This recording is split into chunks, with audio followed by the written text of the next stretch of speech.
రాజుకి యువరాణి లేదు. పూర్వం ఒక ఊరిలో పూరతన్ భవంసుముండేడి. ఆ రాజ్యంలో ఉన్న యువరాణిలు అందరినీ పిలిపించాడు.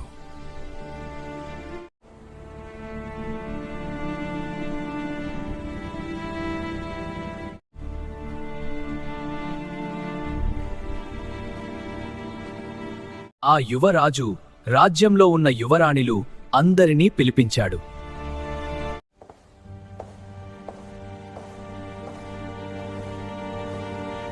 ఆ యువరాజు వారి అందరినీ, మీలో ఒకరిని నేను వివాహం చేసుకోవాలనుకుంటున్నాను.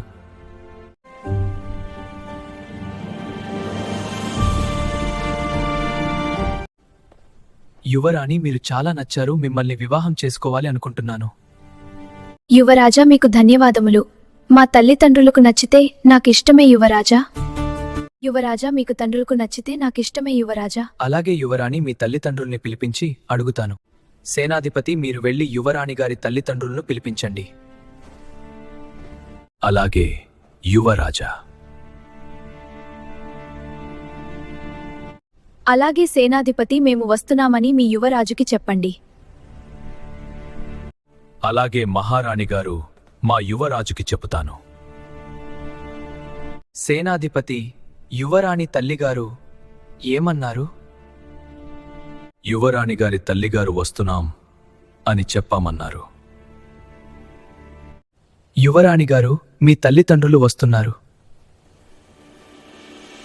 మిమ్మల్ని వివాహం చేసుకోవటం నాకు ఇష్టమే యువరాజా. మిమ్మల్ని వివాహం చేసుకోవటం నాకు ఇష్టమే. యువరాజు యువరాణి వివాహంకి ముహూర్తం చూసుకున్నారు. యువరాణి, మీ తల్లి తండ్రిగారు వస్తున్నారు. తల్లి తండ్రిగారు వచ్చారు, రాజకోటకి వచ్చారు. నీవు నా జీవిత భాగస్వామి. మరియు నేను నీవు.